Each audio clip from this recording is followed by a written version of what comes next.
When you're teaching a tough topic that requires students to learn a ton of information to really get it, it's not always easy to figure out how much of a class should be lecture and how much should be active learning. Striking that balance can feel like walking a tightrope. What are strategies faculty can use to find that balance, and how do you respond to faculty and student objections to these active learning strategies? Welcome to Teach Well, Learn Well, a podcast series highlighting the scholarship being published by members of the University of Tennessee Health Science Center's community about effective ways to teach. I'm Tom Lochner of UTHSC's Teaching and Learning Center. Each month, we interview members of our faculty about their research and its impact on the higher education community. Today, we're chatting with Dr. Rachel Barenie, an assistant professor in the College of Pharmacy. She, along with Caroline Paul and Allie Stanford from the UT Health Science Center and Aaron Holmes from the University of Mississippi, wrote a paper called Implementing 5 Evidence-Based Learning Principles into the Pharmacy Law course, which was published in Currents in Pharmacy Teaching and Learning. In their work, they lay out 5 practical strategies for faculty so they can get students more involved in their own learning, helping them not just understand the material, but actually use it in real-world practice. With us today is Rachel Barenie. Rachel is an assistant professor in the College of Pharmacy. Welcome, Rachel. Thank you so much, Tom. I'm excited to be here with you today and talk some pharmacy law. It's one of my favorite topics. We're glad to have you. So to start us out, can you talk a little bit about your paper and what it is that you were trying to say and why this is important to you? Absolutely. So in short, it was a commentary, and I really focused on 5 ways to teach pharmacy law that are evidence-based and give specific examples to the readers on how they can implement this in their pharmacy law course. Now, I love pharmacy law. I love teaching pharmacy law. Something that really motivates me is when I see the light bulb go off for a student when they finally get it. Some other motivating factors, though, a lot of students are going to have to take a pharmacy law exam to get their pharmacist license. When they pass that exam and they come back and tell me they passed, thank you for the help, it's highly motivating to me. Also, though, when they're in practice, I want them to be practice ready. I want them to go into their pharmacy, whatever their practice site is, and be confident they know the law. And I see that as a big responsibility of mine. So you mentioned 5 strategies that you talk about in your paper, and the first one has to do with practice questions. And interestingly, we just talked to some faculty in College of Medicine a couple months ago about their use of practice questions. So can you talk about how you use practice questions and how that's helping your students? Absolutely. So a lot of law that they have to know, it's rote memorization. Some of it's simply knowing the rule of law. How long do we have to keep our records for? 2 years. Simple things like that. They simply have to know. But there are other concepts that are more complex. So here's an example. Something they just have to know are the schedules of the drugs. So FDA approves a lot of drugs. Some of those drugs are controlled substances. DEA regulates them. They put them into one of 5 schedules under federal law. For example, oxycodone's a Schedule 2. They just have to know that's a Schedule 2. But a more complex concept is, for example, how they take an inventory of their scheduled drugs. So DEA requires a pharmacy to do an inventory every 2 years. The complex part of this, though, is that it depends on how you do an inventory of the drug, depends on, in part, is the bottle open or closed? What schedule is it? And this all relates back to the practice problems, because it's one thing to know oxycodone's a Schedule 2. It's one thing to know, if the bottle is closed, then I have to have an exact count of the inventory. It's another thing to walk into the pharmacy as the pharmacist or pharmacist in charge one day, and you have to do the inventory on that day and see all these bottles and know, how do I inventory them? Practice problems close that gap. Practice problems take what we just have to know from rote memorization to be able to actually apply it.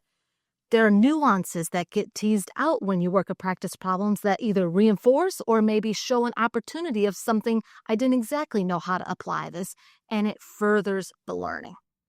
So these are sort of cases, like case studies that you do in class, and so do students actually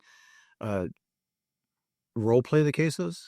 So these are more, I will give them hypotheticals, and then they have to apply the rule of law that applies in that scenario and answer the question based on that. So I just looked up, as I was preparing for this, I looked up, the first year I taught this course in 2021, I had about 210 practice problems in the whole course, which is about 44 lecture hours. Last year in 2024, I have 509 practice problems, practice questions that typically will have anywhere from 5 to upwards of 20 or 30 per lecture that I do. So of the 44 hours of lecture that I give, 40 have practice problems in them. So almost every lecture I do has practice problems, and the students crave them. They want them. It helps them understand. It helps them confirm their understanding when they get it right. And we build on those small wins, which are our practice problems in class. So one of the things I hear often from faculty is that they would love to do more of these active learning kind of things in class, but they need to deliver content. And you can't be more active in class without pulling back on the amount of content that you have. So how do you address the kind of criticisms faculty have about taking away content and lectures for classes? I appreciate the balance and trying to figure it out. But the short of it is a student that doesn't have the opportunity to work practice problems won't fully understand the content. Practice problems are key. They are a must. You have to build in time for them to apply the knowledge, or you're simply giving them a bunch of information that they're not going to know what to go do with. You have to build time. Now, it's a balance. How much time? That's the real question. How much time do I give to this? Because there's a certain amount of content that must be delivered. But if you simply don't give them the time to apply it and really synthesize and digest it, which is what they do by working the practice problems, you can give them all the content in the world, but it's not going to matter. I always think of it sort of like you in class provide enough content to give them the structure, and then they can it's something for them to hang everything on to. So you don't have to give them all the content because they're not going to remember all of it anyway.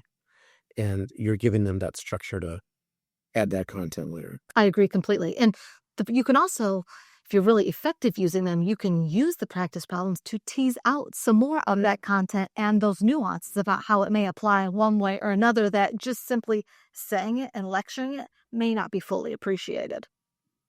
So the second concept you talk about is this idea of distributed learning, and you talk about its effect on long-term memory. Can you talk about distributed learning and what is that relationship with long-term memory? I'd say distributive learning is a fancy term for repetition and making sure you're practicing something over and over and over. The more you practice it, the more likely you are to remember it. For example, in the course, coming back to the schedules of the drugs, I always harp on this with the students, but we have weekly drug scheduling quizzes, and I do it weekly, so they have to come back to it every single week and re-look at it. And we do that over a whole 16-week period. So the more times they come back, the more they re-review, the more they work with the content, the more likely they are to really retain it. And that's our goal, is retention, so they can transfer that into their practice site with what they're doing and ultimately provide the best care for patients that they can. And then you talk about interleaved practice. I've never heard that term, so can you talk a little bit about what that is? And then I have a follow-up question about that. Absolutely. So another fancy term, and really how I break that down is think about interleaved practice as switching gears, going from one concept to another. So in law, that could be I'm switching from state law to federal law, or maybe it's I'm switching from how to do an inventory to reviewing what's required on a prescription. You're switching gears in between different, basically rules of law or different concepts to make yourself have to retrieve that concept when you go back and forth between different concepts. Does that make sense? Mm-hmm. Okay.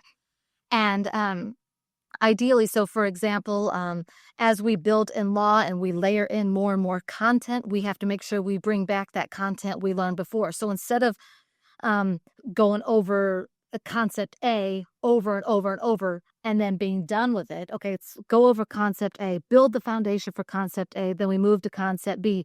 But when we do practice for concept B, we bring back concept B and go over concept A. And then you build A, B, C, D, and you keep going over it all and switching gears. Because, for example, when they take their boards, it's not going to be, here's all your questions on how to do an inventory. Here's all your questions on what goes on a prescription. It's going to be inventory, script, when do you do DUR, what's record keeping, When can I give immunizations? It will be all over the place. And it's just like that in practice.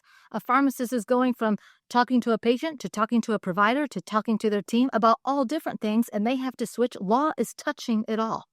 And they have to be able to switch those gears quickly. So that's kind of how I think about that interleave practice. I think of myself as an instructor, even just in general, I'm a very linear thinker. And so the idea of switching amongst topics, I think, might even be challenging for me. And then as a learner, I also am very linear. So you're sort of introducing a very nonlinear way of teaching. But I think the way you just explained it sort of is both of those, right? You're being very purposeful about how you do that, but you're not exhausting things before you move on to the next topic. Absolutely. You want to make sure you build the foundation. Yeah. So they can understand those things that you layer in, but also that coming back and toggling and switching gears, the gear switching part is helping them connect the dots and how these things relate together. Kind of think of that, maybe bring it up to a 10,000-foot view, and learning the foundation is the 10-foot view. So as an instructor, what is the challenge of designing a course that you're interleaving like this? Well, the challenge is if I don't build a good foundation, I can't expect them at the end to understand how all this pieces together, and they have to. So I think in part, it's building good objectives so I know and they know what we want to get out of this class session.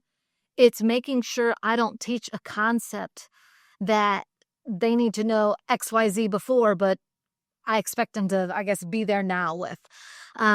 It's making sure that they have those fundamentals before you're expecting them to apply it. And here's another example.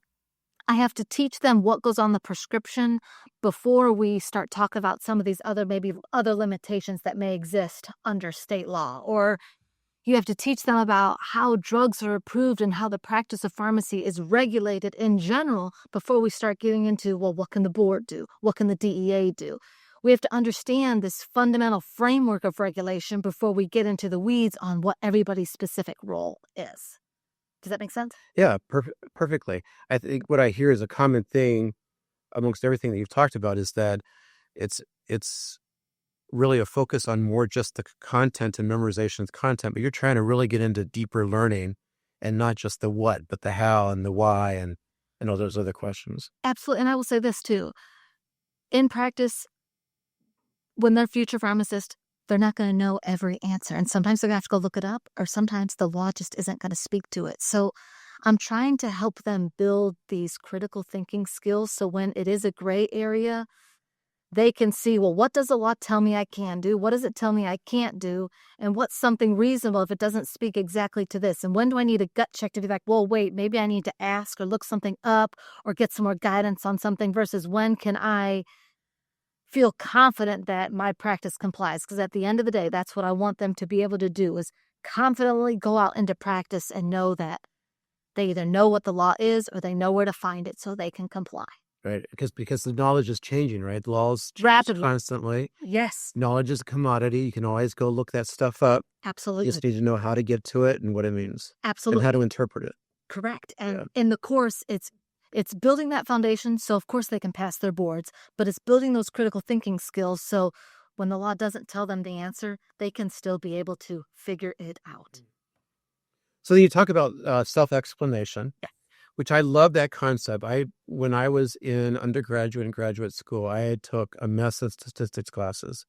And I always did well in the class, but I never felt that I really understood it.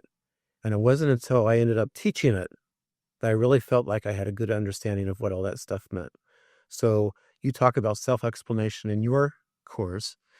My thought was, though, that in a course, again, that has so much content and all these other things that you're doing, what is the challenge and how do you structure this in a way that, again, is not taking away more content and is giving you time to teach? And a follow-up question, is do students then say, well, we're just teaching ourselves? A lot to unpack there. So when we think self-explanation, we're really thinking the student giving us their rationale of how they got here. What was their thought process? And I would say how I incorporate that in the course, it's very informal. Here's an example. A lot of times, every student that gets less than a 70 on the first couple exams, I'll request to meet with them.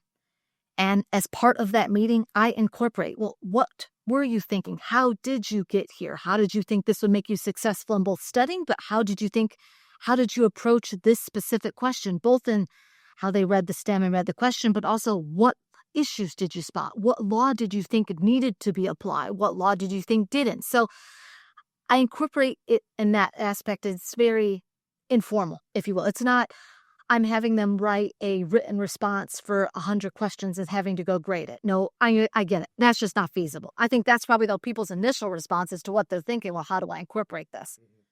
So student one-on-one meetings is one way I incorporate it. Another one is we give the students the opportunity to review all their exams. So when they go to their exam review session, they can see the questions they miss. I go to those. And I sit there with the student, and when they're able to see the question and see what they answered, I sit there and talk with them. Tell me what you were thinking. So it's more one-on-one. I do struggle trying to figure out a way to effectively do this in the class, because sometimes it is that balance of there's a certain amount of content and questions that we need to get through. And when I can tell maybe it's just one or two students that are really struggling to get through that concept, I say, let's take it offline. Let's have a meet. Come to office hours. Office hours are the third way I kind of do this more informally. I feel like the self-explanation really helps those that maybe are more challenged in law to really kind of get up to speed and get more confident with the subject matter. They need more help on that. How did I get here? That thought process, that issue spotting process. So I try to incorporate this more in working with them one-on-one, either one-on-one student meetings when they come to office hours or going to exam review. I don't, though, currently have any way that they are writing up a response and submitting it and then me reviewing it. I find that self-explanation, it's really most effective, and this is just my personal experience, when I'm working with them one-on-one in real time. If they've written a response and then now I'm reviewing it, I may not know exactly, well, what did they mean? And then I'm sending back a thought, and it's best to work on it in real time where we can have that open dialogue back and forth, get those clarifications made to get to the end, if you will, in real time. Excellent. So your next one is elaborative interrogation. So I'm wondering if you could first talk a little bit about what that is, and then I have some follow-ups to that. This sounds good. Another fancy term. It's not just your thought process, but it's how did you get to the right answer and why is this one right? So thinking on more the correctness of it as opposed to what did I do? So when we're thinking about that elaborative interrogation, that why is this correct? Not just how did you get there?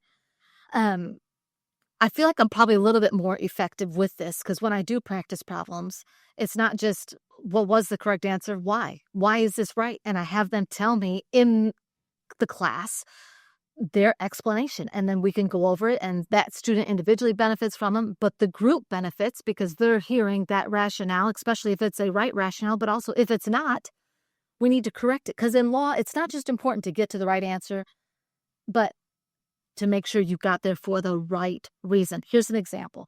When we think about drugs and when they expire, our Schedule 3 and 4 drugs expire in 6 months, have 5 refills. Schedule 5 drugs, though, will have up to 1 year. So it's important to know, though, sometimes you can guess and still get to the right answer. So I'm trying to think of bringing back that example. I may go a little bit into the weeds here a second, but if we partially fill a Schedule 5 drug, that shortens the life to 6 months. Well, if a student thought when they're answering a question, if they didn't know the schedule but somehow got to the right 6-month answer, that's where I could use this concept to dig in. Well, is it because you knew it was a Schedule 3 or 4 and had the 6-month expiration, or was it because you thought it was a Schedule 5 and kind of went down this partial fill track here? So it's that aspect of it. It's not just knowing they had 6 months, but why? Because there's different routes you could get there. We want to make sure they take the right route, because if the facts change and they take that same path, they could end up somewhere else. So I guess that's where I think this elaborative interrogation, really, why did you get to this answer, is so important. So we know they get to the right place for the right reason. So it seems like, and I think a common thing with a lot of things that you've been talking about today, when you think about Bloom's taxonomy, right? You're really at the top of that pyramid there with some really deep thinking, bringing thoughts together, maybe some even original thought about maybe some things that you didn't think about as the students explain things of how different things work together. Absolutely. So when I think of the rote memorization in law, I'm thinking we're kind of at those lower tiers of Bloom's, that recall. But this asking them why is pushing them to analyze and evaluate, which puts us more at the top of the pyramid of our Bloom's. So forcing them to really dive in deeper and have more of that responsibility and that onus for getting to that answer and why they got there. So you've only been teaching this course for a relatively few years now. You've done a lot in just those few years. What's next? Where do you take this going forward? There's so much next, huh? There's so much next. So, a couple things. Number one, our College of Pharmacy is really about to implement a huge curricular revision. So, pharmacy law in this course, as we know it, will only exist until basically fall of 2028. And moving forward in the new curriculum, it will be fewer number of credit hours, but we're going to more of an active learning model. So what I'm working on now is trying to really tease out which concepts are our foundational knowledge that I can give them beforehand to prepare and get ready that they can digest on their own, so that when they come to class, it's all that active learning. It's all that practice. It's all that application. We piloted this in our board prep course this last April. So our students that were about to go and graduate, when they came back for their board review, I had some 9 total hours of law with them. Well, our hours together were all practice problems. I gave them 10 practice problems. We worked them all together in real time. That is what I envision law moving towards. Now, my challenge is going to be these P4s that are days away from graduation. They had the course, they've had APPEs, they've honed the skill. It was so exciting to see the level of thought and curiosity and just evaluating. Like, they were just so meaningfully working through them. They'd come so far in learning law and being able to kind of go back and forth and have this really meaningful dialogue. It was like I was talking to my peers, not my students at this point. I'm trying to figure out, how do I get my students to that level, but earlier in the curriculum? That's what I'm trying to figure out, because that's what the law course is going to look like. How do I really help them accelerate their learning so we can get there fast enough? I don't want them to be there days away from graduation. I want them to be there days away from going out on their APPE experiences. So that's kind of my challenge over the next couple years, is how do I accomplish that? Because I want to feel how I felt preparing them, and iron sharpens iron, and they were at a level that I just was so impressed and so proud that it felt like a huge accomplishment, and they were proud of themselves. I want that happening earlier. So just for clarification, you mentioned a couple times APPEs. Can you Yes. say real quick what that is? Yes, sorry. APPEs, that is when they go on their experiential rotations in the final year. They have about 10 or 12 rotations that they'll go on, and that's that final year of pharmacy school. They are out at their practice sites working. There's no more didactic. It's all experiential. Got it. And they are basically doing almost everything the pharmacists can do here in Tennessee. I thought it was interesting. You talked about your being able to see their passion and that deep learning and trying to get that early on in their academic career here. It'd be interesting to see too, if because of the way that you're teaching them and getting to that deeper learning, if those skills, the other skills, the soft skills, so to speak, if they're able to transfer those to the other classes that they're taking. So I don't know what are the classes they take, but X class, all of a sudden they're asking those deep kind of questions that you're trying to get them to think about in your own class. I hope so. And the other thing too is, as part of this new curriculum, part of the law they'll learn will actually come P1 year. And we're integrating law more throughout the whole curriculum. And I think those critical thinking skills they'll use in law would ideally transfer to some of their other more clinical focused content courses, but also their critical thinking skills in those other courses will translate back into law. Yeah. So hopefully there's that synergy created with that that complex, that critical thinking skills that they continue to develop throughout the curriculum. So what are the next steps? I'm trying to figure all that out, Tom. That was a lot.